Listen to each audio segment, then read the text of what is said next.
Ladies and gentlemen, welcome to Open Crowdsource, the game show that's not a game. Well, it is a game, but it's not a game show, but it's a show too. It's I just messed up our own tagline, cool, because I was distracted by the fact that during the introduction, everyone was having a merry little jig, except for Gareth, who remained stone cold British. So anyway, it is my great pleasure to welcome you back to episode 2. Of course, we have a special guest that I will introduce in a moment. But first, for those of you who are unaware of what the fuck they've just tuned into, allow me to read out the introduction that Gareth has so kindly created for us. And it actually opens with the tagline, so this time there is no fucking it up. It's a game show, it's not a show, it's a whoops. I'm sorry. Just stop. Stop. This is where four people sit down with each other. Just cease all brain activity for a couple of seconds and try again. I did that. Yeah. This is where four people sit down with each other and brainstorm the next blockbuster adventure game. And if you're listening to this as the head of a major label or as a struggling indie, you are free to take this idea and run with it because, after all, it is open crowdsource. I was doing a Gareth there, could you tell? So, the rules are simple. The open crowdsource machine will randomly select 4 cards containing a character, a setting, a task, and a modifier. And then we have 30 minutes to sketch out a full-length adventure game from whatever it gives us. Some of the cards are plucked from the classic adventure games and movies of yore. Some aren't. Sometime during the proceedings, the faceless jerk of the game's producer will chime in with a twist that we all have to adhere to and change our design accordingly. Twists come in 2 flavors, major and minor, just like a vagina, and we can fully expect that jerk to throw one of each at us. I should stop ad-libbing, shouldn't I? Because it's really... Yeah, and that's especially when you've said that I've written it and you're adding stuff like that. Remain calm, we are not gonna throw a vagina at anyone. No, we have people to do that for us. At the end of the half hour, a buzzer will sound, in case the audio is working correctly. It almost did.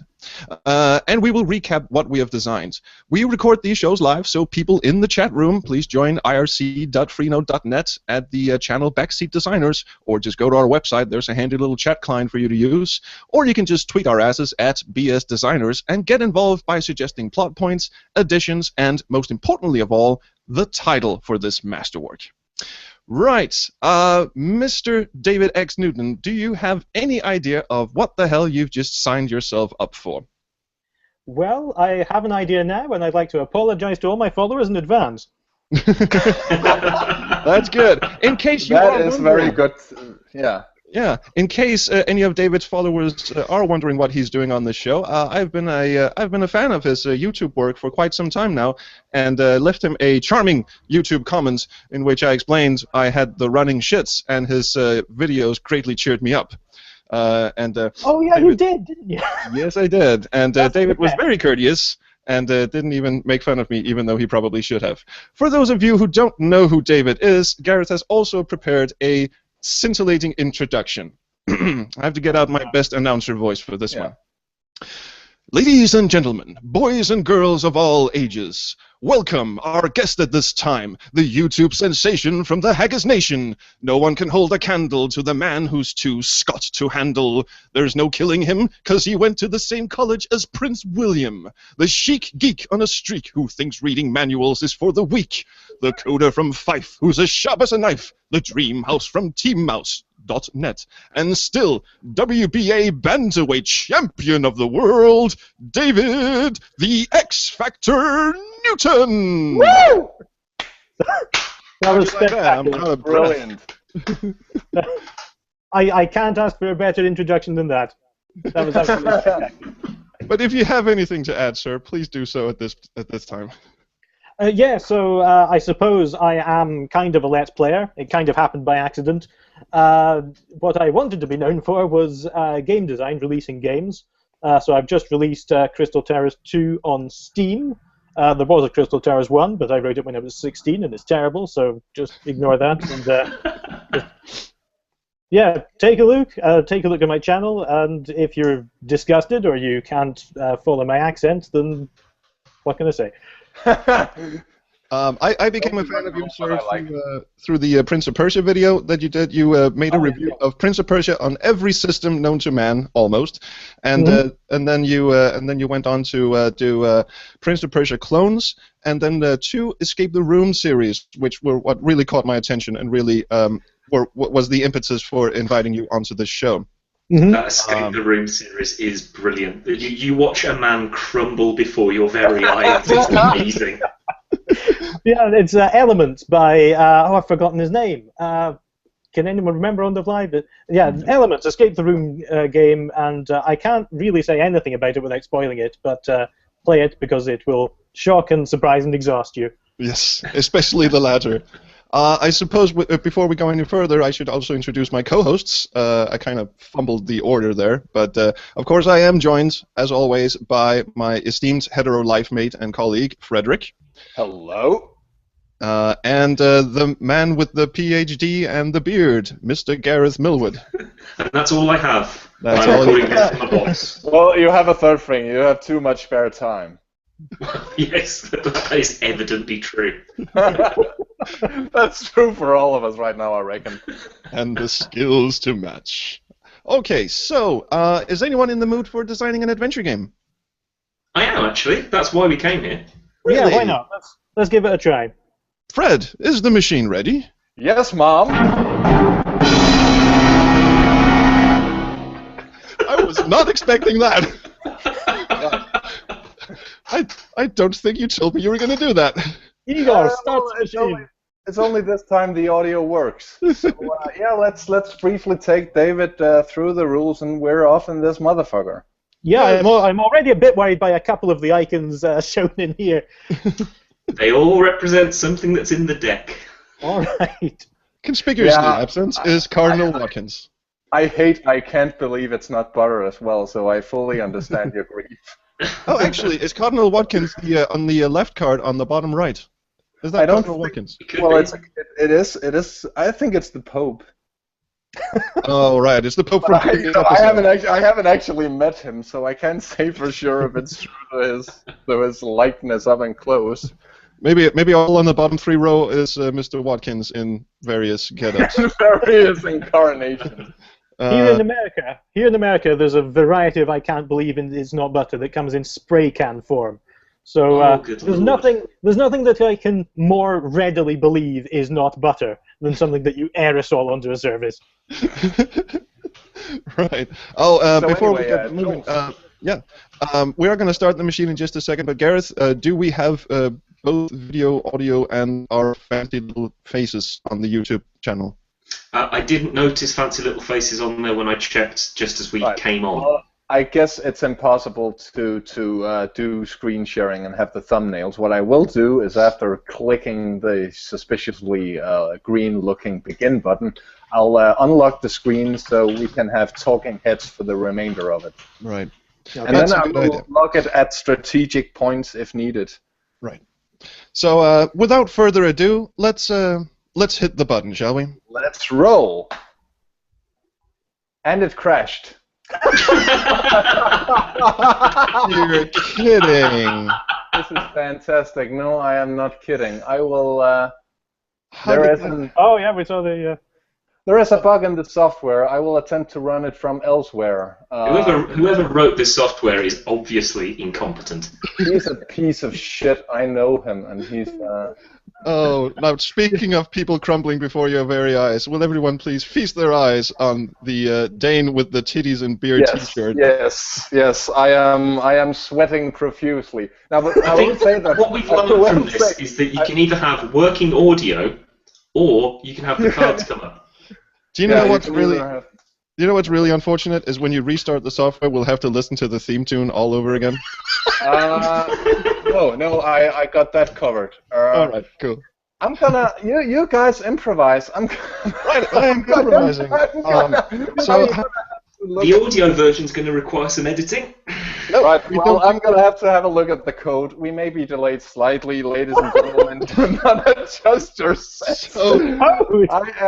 I am slightly drunk, and I'm heading into the debugger. If I do not emerge, know this, I love you all. Okay, so live long and something. while Frederick, So, David, what's your take on Iron Brew? Iron Brew, well, it's actually one of the things I'm proud about Scotland, is that, for people who don't know it, who are watching the broadcast, that it's one of the very few countries in the world, I think it's actually unique apart from some parts of the Middle East, that Coca-Cola and Pepsi, neither of them are the dominant soft drink. Instead, it's this homegrown, indescribable substance that's called Iron Brew.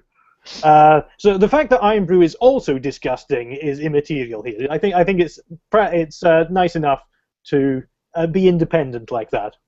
right, so Iron Brew is mainly for a person who has never been to Scotland and knows very little about local customs and cuisines. I suspect it is actually brewed on iron, like in molten iron. That's right. It's made mostly out of girders, and there are some pencil shavings in it as well. Yeah. That's my impression of the secret recipe.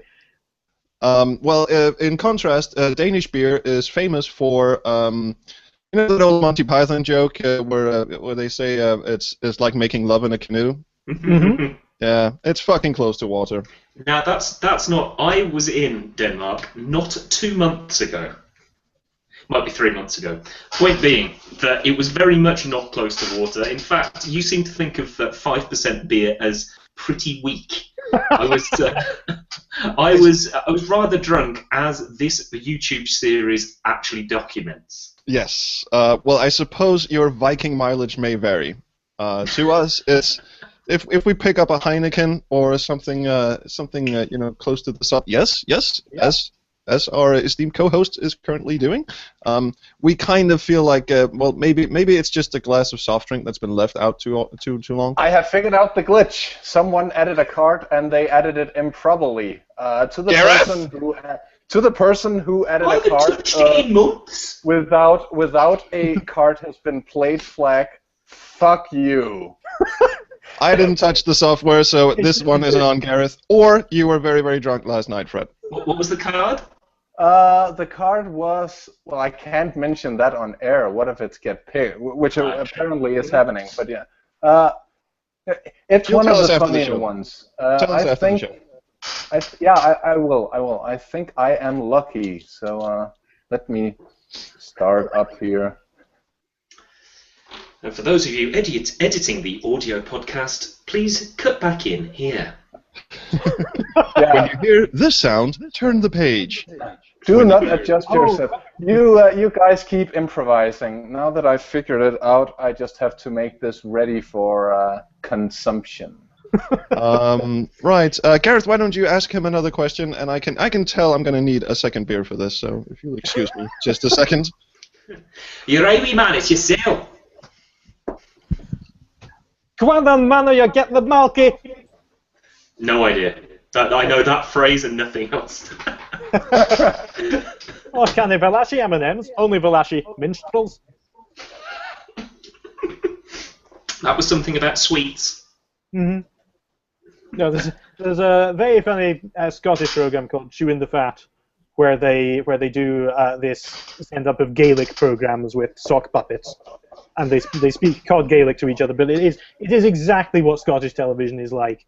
My wife stayed for a year in Scotland with me, and she turned on the television, daytime television, and she thought she was losing her mind or she'd had too much to drink, because they were speaking gibberish with occasional words you can understand, because Gaelic hasn't invented any new words since the turn of the century.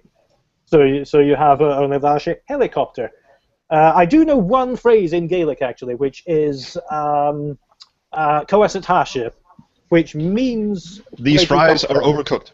It means where do you come from, and that's a pointless question because the answer is always going to be the same: the Outer Hebrides.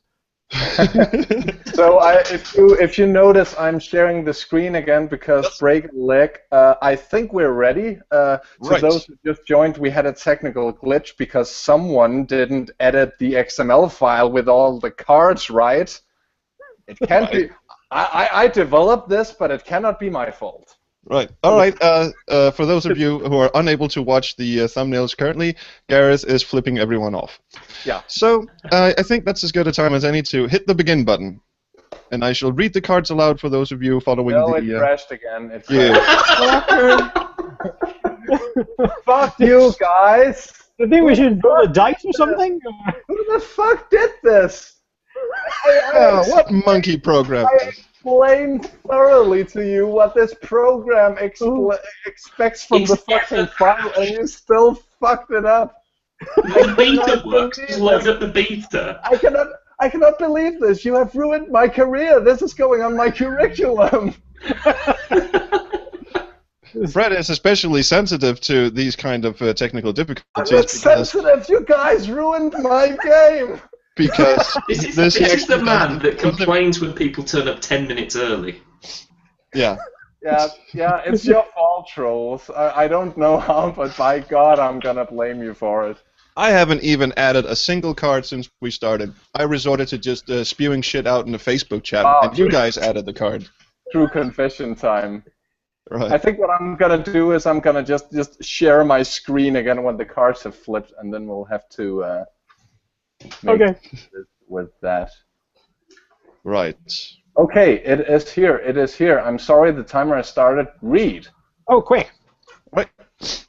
Here we go. Mohandas Gandhi from Las Vegas must secure the big account vigorously. Right. We already had the last one. Must secure the big account, but I'm gonna go back to the code after this is done. I promise. Something is off. So one of the cards actually showed up during our previous episode, but I suppose this just means that we are able to get through the design process of this much faster because we already know what the big account is. Yes. Already. Well, it can't be the Bible again, can it? Really? No, it can't. If it's Mahatma Gandhi, so we're going to have to change that bit. Actually, this is quite close to the previous 4 cards we were dealt. I mean, we have a semi-religious figure, or at least a well-known figure. He must secure an account, and he has suddenly been transposed to a popular American place. Yes. So is it the Gandhi of Las Vegas, or is it Mahatma Gandhi on holiday in Las Vegas? I think the idea of putting Mohandas Gandhi in Las Vegas is one of the most compelling things I've heard in a while. But I want to know how he got there. Yeah, me too. Could that be a precursor to his big mission itself? If you think of it as the main quest and a short prequel. So, right. How did he get there, David? I don't know. So has he gone through some sort of time warp that was exacerbated by hell? I've never designed an adventure game in 30 minutes before. Is it Mahatma Gandhi, present day Las Vegas, or is it the Las Vegas where it was just a couple of villages, a cactus, and loads of desert? Maybe we're talking an alternate timeline reality where Mohandas Gandhi, sorry, I can't even pronounce that, for some reason swam to the United States and helped set up the first casino in Las Vegas, and then to secure the big account vigorously, he also had to invent organized crime. Okay, yeah, I think that's a clever front for him, being this peaceful religious figure and having all this going on the side. Right. That would be extremely clever of him. So it is sort of a man versus his own nature kind of story. Going forward, Mahatma Gandhi and Mohandas Gandhi are the same person. You're not getting it wrong by saying either of these things. Right. Historian. Mahatma's like it's an honorific for somebody that's achieved a very high status. Mohandas is his actual given name. This is my fault for coding the cards with his actual given name and confusing everybody. Well, I was just going with confused the as popular well. one. I thought maybe his real name either it was his twin brother that no one's ever heard of, or that Mohandas was sort of when someone is named Joseph and you just call them Joe. So Mahatma, hello Mohandas, what up? I think that's our opening line of the game. Someone arrives in Gandhi's office. Hi Mohandas, what's up? Not All much, right. man. And I just like the idea of him on a single grain of rice just leaping into the ocean and going, bye, I'll be back in a couple of months, just gotta go set up a casino in Las Vegas. And for some undisclosed reason, we should probably work out what reason he has for going to Las Vegas. Yes. Well, we need to secure the big account. A life in peace and non-violent protest rarely pays off. I mean, by the end of it, he must have been a bit bored. Right, but because non-violent protest is not really that expensive to do, is it? And mainly you just lie down in front of the bullets and wait for them to go sizzling past your head. Maybe have you ever seen the guy? He wore these like tunic outfits. Maybe he ran out of towels. There are plenty of towels in India. I'm certain of it. Well, what if no one wants to loan their towel to Mohandas? What if right, because he's not Mahatma yet. Because the fucker is always showing up for free towels. This is like a side of Mr. Gandhi we've never heard of before. Yeah.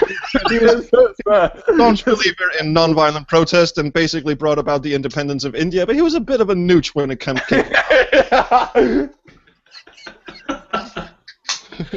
Okay. I'm still trying to work out what the big account would be in this context, because you're not going to go to Las Vegas to secure Indian independence, I'm guessing. No, so there must be something else that he's gone to Las Vegas for. I suppose if the poker game is high stakes enough, then you could have a Casino Royale-like situation where James Bond, or rather the guy next to James Bond, is betting his Aston Martin, and the guy over next to him is going, "All right, I see you, and I know what you're doing. Indian independence, all in, motherfucker." Right. I am putting down the mortgage to my house and my Aston Martin. I am putting down a whole country. Indian independence. You can't have the towels.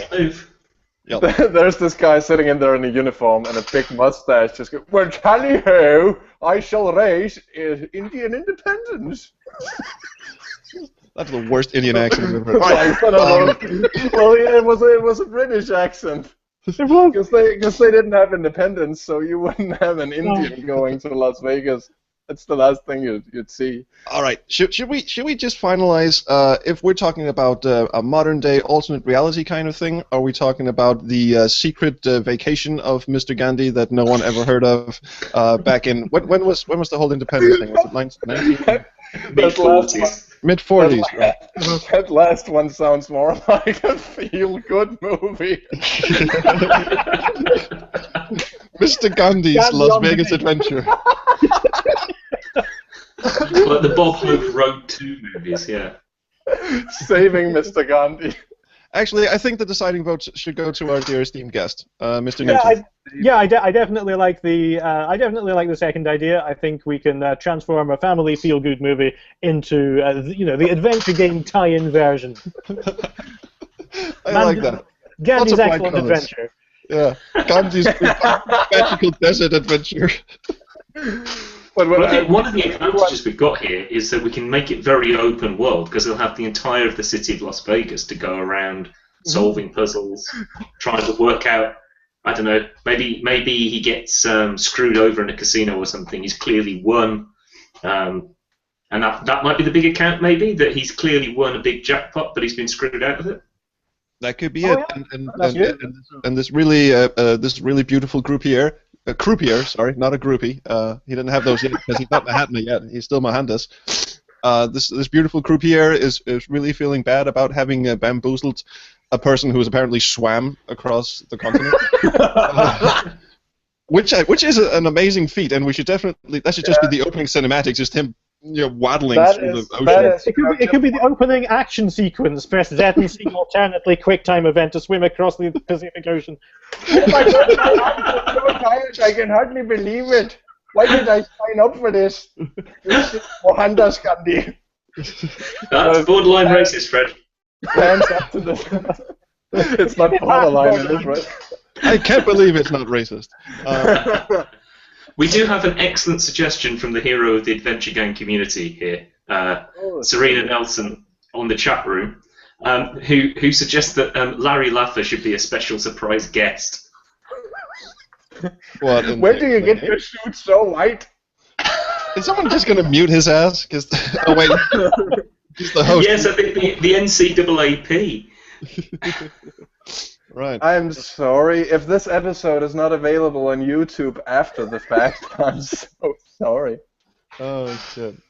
Well, at least we're off the child pornography jokes and we're straight into racist territory. It's just. Well, it's just I mean no ill will and I mean no racism, but if you're watching this, then you should have known what to expect. Right. This is off color. Of the two broadcasts, I marginally prefer this one.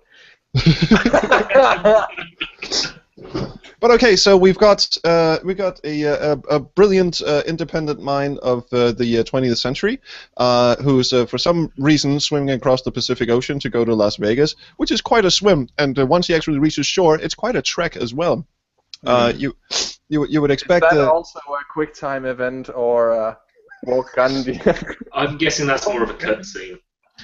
It's like those Indiana Jones cutscenes where you have like a red line. Oh, going. the red line on the map, yeah. Although I think we should have like a King's Quest V bit where you get lost in the desert and then you come across an oasis and you have to drink water constantly. No, wait, the sequence was horrible. Screw it. No, we don't want anything from King's Quest V. No. And then you can audio swap. There is something that we're kind of missing out here, though, because we've got our protagonist. We've somehow managed to get him to Las Vegas through QTE events. Maybe that could be built as some kind of tutorial so that you learn the control system, that kind of thing. Mm-hmm. But he has to do it vigorously. Oh, right. Well, what I would the say hell does that mean? Well, as soon as you've determined to swim across the Pacific and walk across halfway of the U.S., I'd say you're not already... doing things halfway, yeah. No, you're not. You're getting the job done. The first 20 minutes out into the ocean when you realize that it's now or never and there's no turning back, you are going to go for it vigorously. I think Eye of the Tiger has to be the theme song. If we can secure the rights, yes. He jumps in and it goes down, down, down, down. But it should be played on a sitar. Nice one. Sitar and a tabla. Oh yeah, with tabla accompaniment. Okay, so once he gets to Vegas, we've got the introduction under wraps, I guess. Mm-hmm. Once he actually gets to Vegas, he must secure the big account. Now, the idea of him actually going to a casino, and this must mean that it's sort of an alternate reality, because how many casinos were around in the early 40s? Some historian would have to jump in here. Yes. And Gareth is suspiciously quiet. Because he's suspiciously quiet. It's not my area, mate. It's not my area. You didn't go to university to learn all of recorded history. No.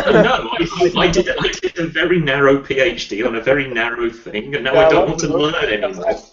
I think Gareth is a historian in public health, so I love the idea of him turning up for a presentation, and then the professor walks in and goes, "Right, well, we're going to deal with gambling."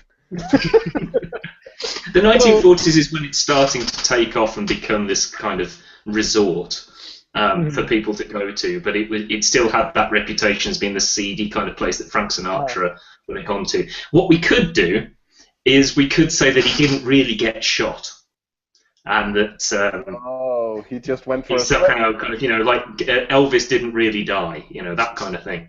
Mm-hmm. Okay, so wait, let's recap. I mean, at this point, he's now Mahatma Gandhi and has secured the independence of India, and instead of, and then fakes his own death, and you basically control him wandering around Las Vegas in present time, still wearing the sari and everything. Or wait, that's not actually what he's wearing. Sorry, it's a female. No, he's in disguise. No one recognizes him with a trilby and wait. He probably also feels really lonely, though. I reckon that's what faking your own death does. So we're substituting Eye of the Tiger for Boulevard of Broken Dreams. Again, played on a sitar. Still there, little sitar. I walk a lonely road. Oh dear God! But actually, that ties in very well to the idea of... I'm glad he's doing it and not the two British people, because we can't do that would be wrong. Cannot do that. Ixnay, that won't fly. I suppose you have more to lose than our guest, Gareth, because you're the Imperial Force and he's just in Haggisland.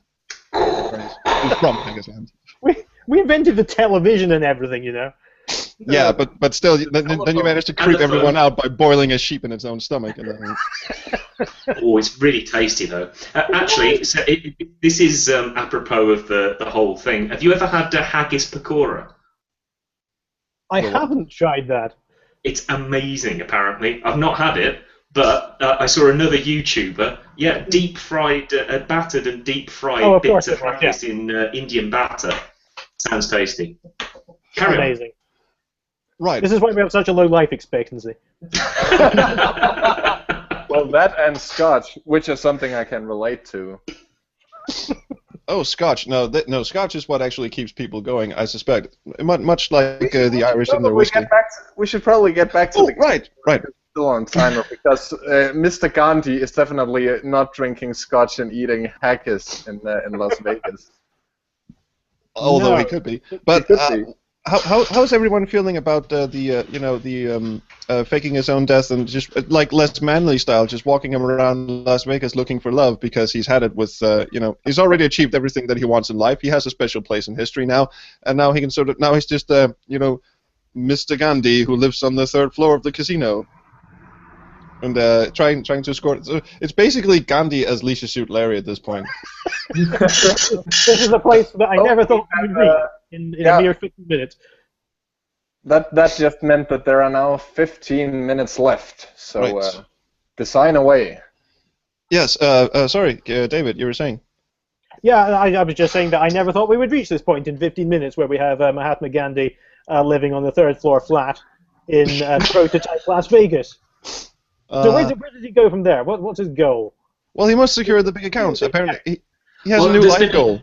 There's been a very good suggestion from the chat room, which I think we should probably bring in from, I'm going to assume it's pronounced Zach, X-A-Q? Zach? Yeah, that's Zach. That's Zach. Thank you for joining us, Zach. David knows that. Disappointing you. He suggests that maybe the having secured the political independence of India, perhaps he's in Vegas to try and secure India's financial independence. That's so obvious, I wouldn't have thought of it. So that has bound to be a big account. If India is having all the money on one account, then it's bound why to they've be got a space program, mate. That would actually be very interesting, but that would also mean that he would the game ends with him returning triumphantly to India and saying, "Sorry, I've been gone for the past 40 or 50 years or so. I wasn't actually shot, just slightly wounded, and look at all these money." Well, his daughter ends up becoming Prime Minister. Sorry, one British person at a time, please. Go ahead, David. This is kind of like... That's what they said in India as well, and look how that worked out. Yeah, I was just saying he's wearing he's wearing a new sari or sarong or whatever they're called, just made out of stitched together dollar bills. And just shows up and goes, that whole humility thing? Well, fuck that. I am rich, bitch. No, don't. The Blingus Gandhi. Oh shit! The producer of the game has just chimed in with a suggestion that is not really a suggestion, but more of a mandate. Markhead says kittens are adorable. Please base the key, not please, just base the key scene in the middle of the game on loads of cute, fluffy, and the rest. And then it stops. The rest of the note has been cut off. Asshole. Will we get the gist of it? I'm going to assume that it's cats. Yeah. And not what Las Vegas is famous for, which is obviously prostitutes. Cute, fluffy prostitutes. Well, maybe this seems like it's made for a tie-in with the Pussycat Dolls. Maybe fluffy kittens is a euphemism. Mm-hmm. I mean, you are bound to find lots of pussy in Las Vegas. Oh, we've ruined Ghandi. I think the bully did that, mate. Actually, one thing that we're not really addressing is the fact that Gandhi looking for love and the big score vigorously in Las Vegas is going to be pretty offensive to a large population of the planet, mainly people who are Indian. of which we have Okay, to. So now you're beginning to wonder if what we do here is marketable. Much like Wolfenstein 3D doesn't fly in Germany, I have to assume that Gandhi's freak Las Vegas adventure here is not going to fly with India. Will that hurt our sales? Are I adventure don't games think you should be popular in considering India? that. The card don't dictate that we should consider that because, frankly, it's fucking boring, and because nothing we will come up with in this context is marketable. No, if All right. I love the idea that you just. Sorry, go If ahead, you have to David. get it underground in India, that just boosts the popularity. Yeah, it's probably going to be the most pirated game in India, which is ostensibly a good thing because, my God, there's a lot of them. That's true. That's true. Not So many of them have access to good computing equipment, though. There's that. We should look into producing a Tandy and Spectrum version of the game. They still have BBC micros in India, right? I'm racist. Of India. Jesus Christ. I'm just being a realist. Anyway, I do like Gareth's suggestion that the cute and fluffy kittens are actually a special guest appearance by the Pussycat Dolls. At this point, maybe we should just cast them as voice actors and put them in the role of prostitutes, just to mirror realism. No, that's true. We could do that. Allegedly. I'm gonna. If you don't mind, I want to, because we are supposed to be designing an adventure game here. I just want to briefly ask the question: is this going to be point and click? Is it going to be 3D? Is it going to be a text adventure? Well, David? the whole vigorously thing, actually, and per David's suggestion of doing a lot of QTE sequences or events, which I'm not a big fan of, but I can see where Gandhi's romantic adventures in Las Vegas would entail a lot of QTE sequences. Yeah. So I'm thinking more along the lines of one of those David Cage fiascos like Heavy Rain or Fahrenheit. Oh, right. Yeah, because you can't have a text adventure QTE. That's just Notepad. I'm pressing T. God damn it! The thing just goes bad commander file name. What? I'm in DOS.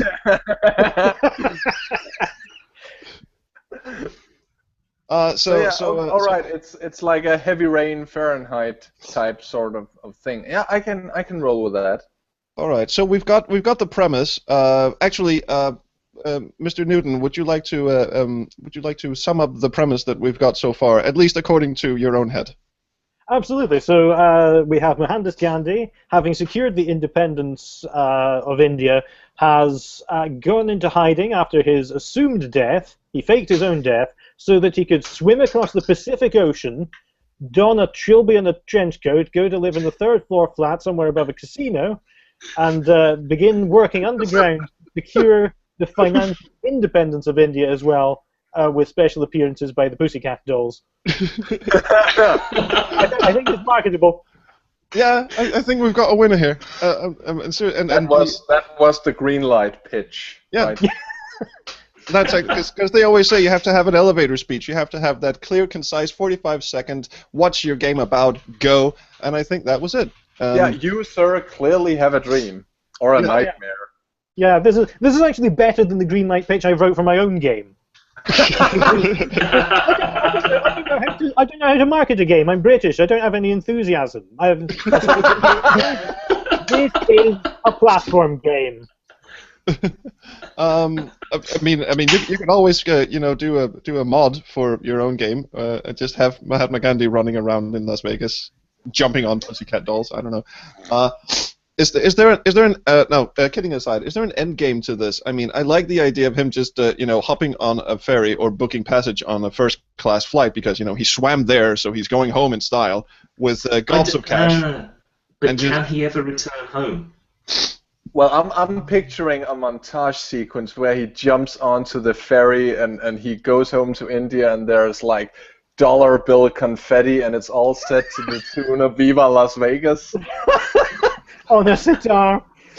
It's preceded by a blank screen that just goes, if you thought this game wasn't offensive, just hang on for a moment.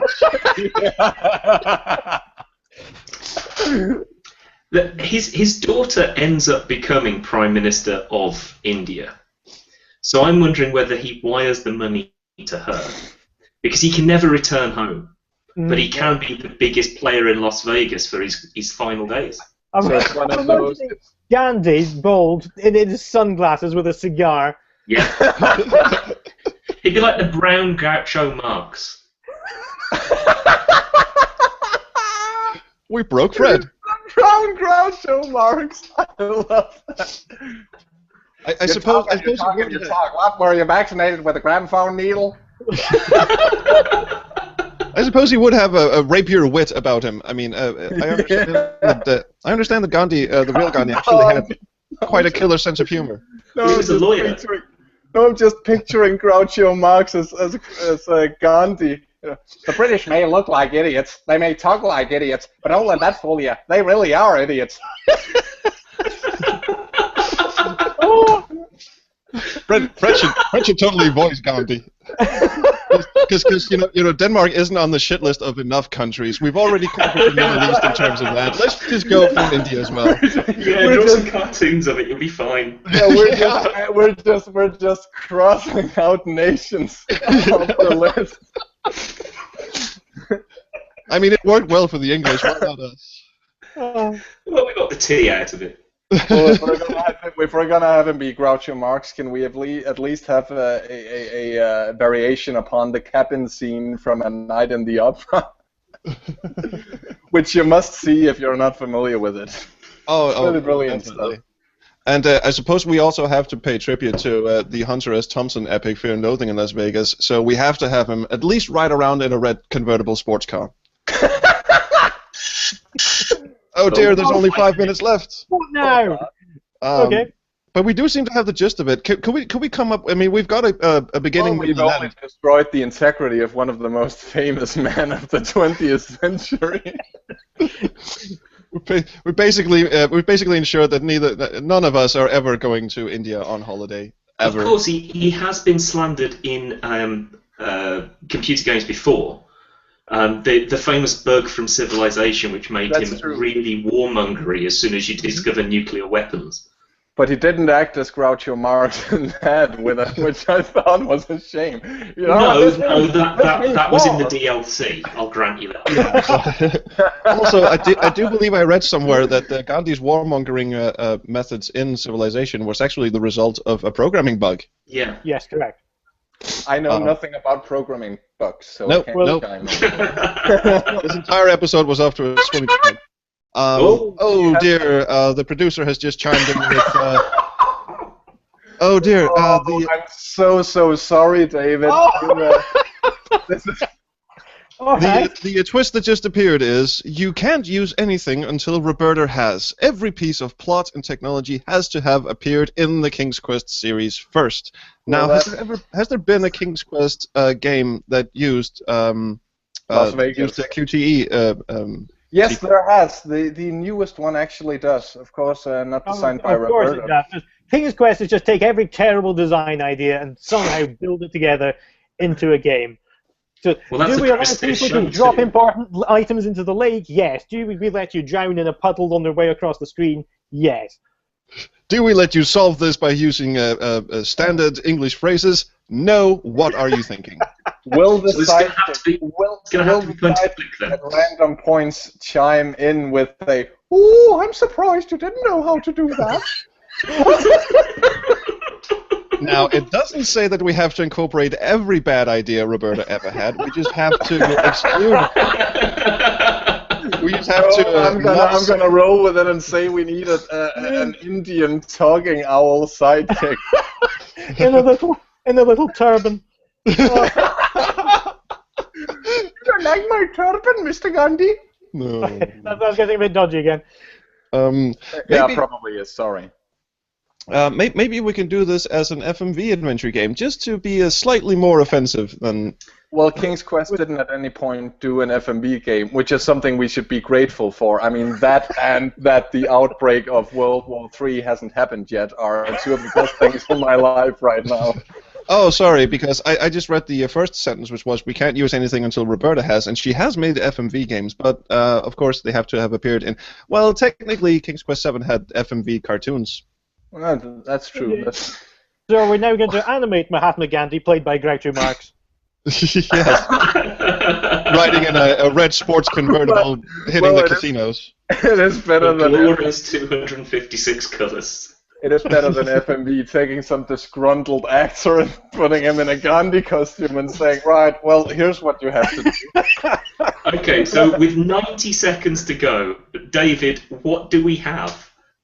We have something that's probably going to be banned throughout most of the world, is what we have. We've got Great Remarks stars as Mahatma Gandhi alongside the Pussycat Dolls with a cameo appearance. One of those cameo appearances that got top billing on 90s FMV games, as if they were throughout most of the game. We have an extended sequence of swimming across the Pacific Ocean, which might be cut for time reasons, to be honest. We are working underground, not literally underground, because it's a third floor flat. That wouldn't work. We're working undercover for a third floor flat to secure the financial independence of India, with the eventual goal. I don't know how the whole underground things work with driving around in a red convertible with a piece of gas around the line. You just have to check into different hotels. But still, perhaps he gives up on the mission halfway through and just, Las Vegas. That's better than India. So with 25 seconds to go, can we think of a key scene that is going to put this game on the map? Like everyone's going to remember it for this. And it must contain cats. Gandhi sings Lydia the Tattooed Lady with a choir of cats.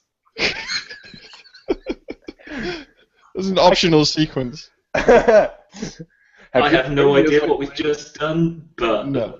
But time is up. I thought that was pretty apt. Yeah. Are those sounds random? No, the sounds were not random. No, it would crash the program if they were random. Judging by what happened during the broadcast tonight, I'm gonna stay away from randomized stuff for a while. Yeah. I hope the next episode. What happened tonight was a little bit too random.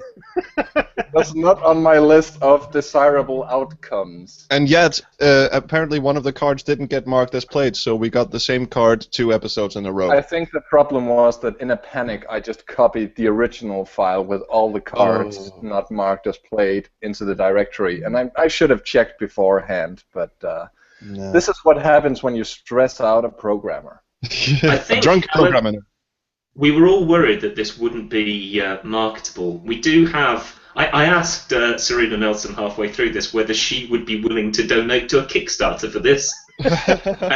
And she simply replies, "Shut up and take my money."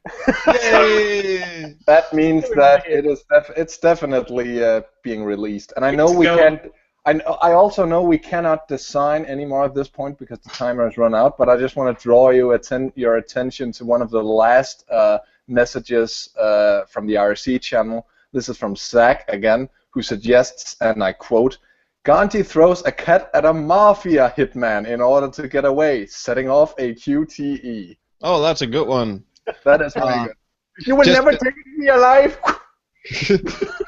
And the cat has the same voice as Cedric. I will, however, say that based on reactions from the crowd on the IRC channel, this has far more potential than the game we designed last week with the Pope busting for a piss. A Dutch person, Emert Akiko, hi, Mr. Akiko, has come out publicly on the IRC channel to say that I like this better than last week's game.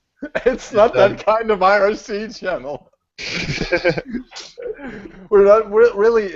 Of course, you should be open about your sexuality, but you may be opening up your inner secrets to the wrong crowd here. Oh, he's not coming out in that sense. Never mind. No. But thanks for bringing the conversation there. Yeah. You're welcome. You're welcome.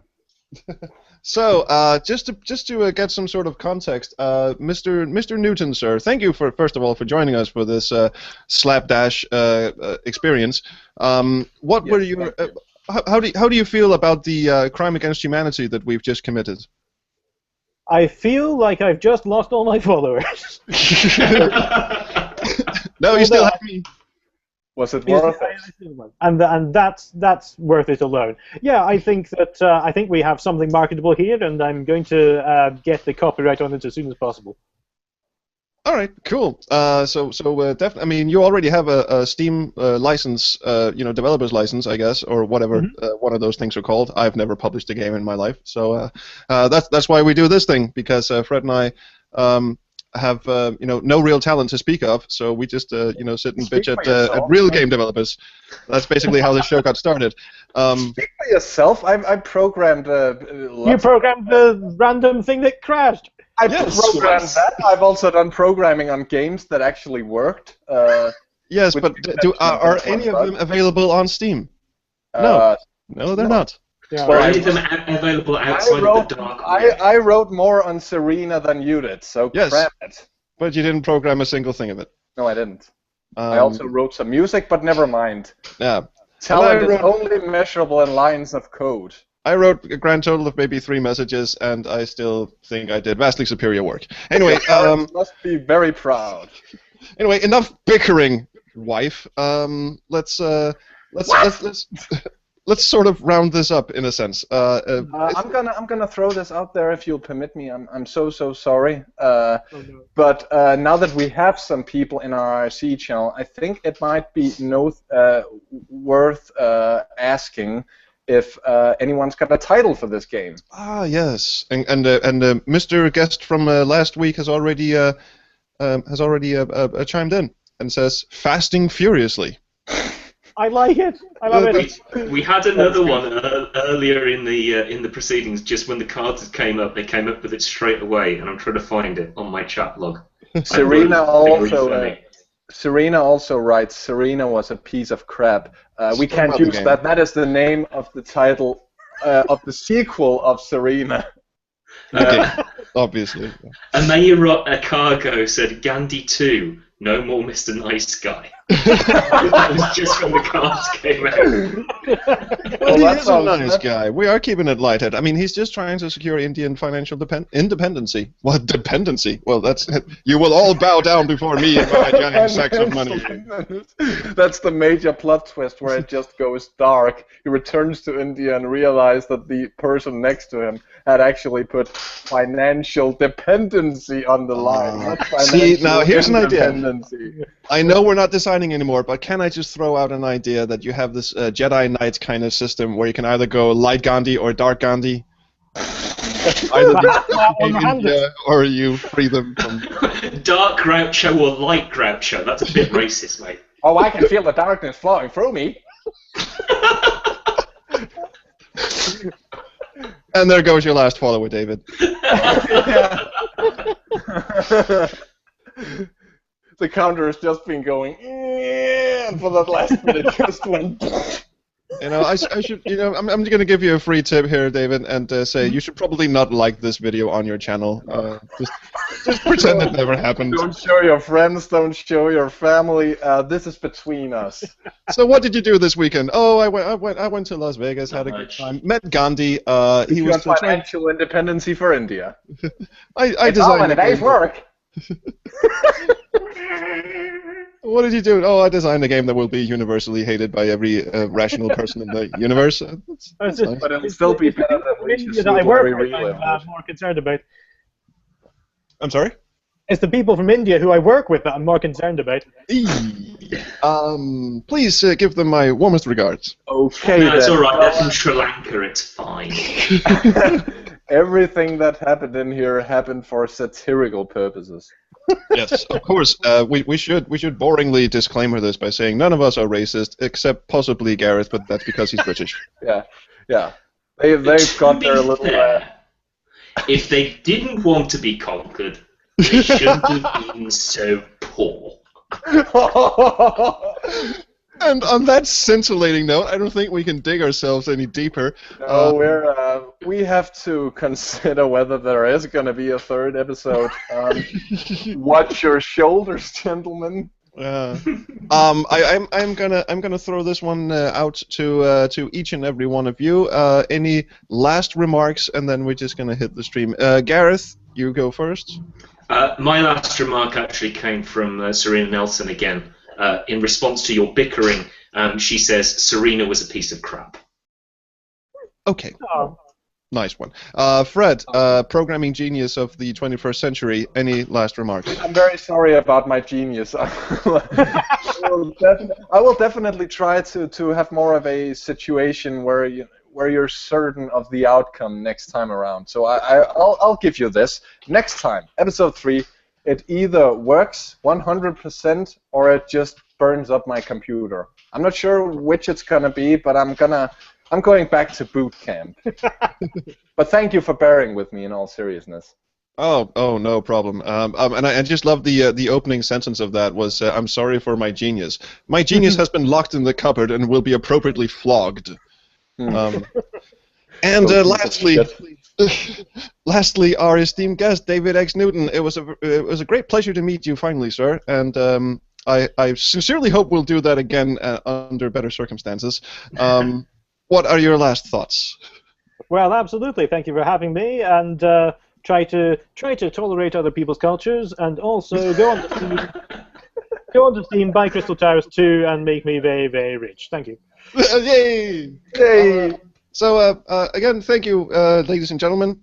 You can get to you get to pick which. We're not. We're all inclusive here. So, thank you for tuning in to Open Crowdsource, and we will be back next Sunday at 2 p.m. EST. It's not even called EST anymore, is it? It's EDT just now.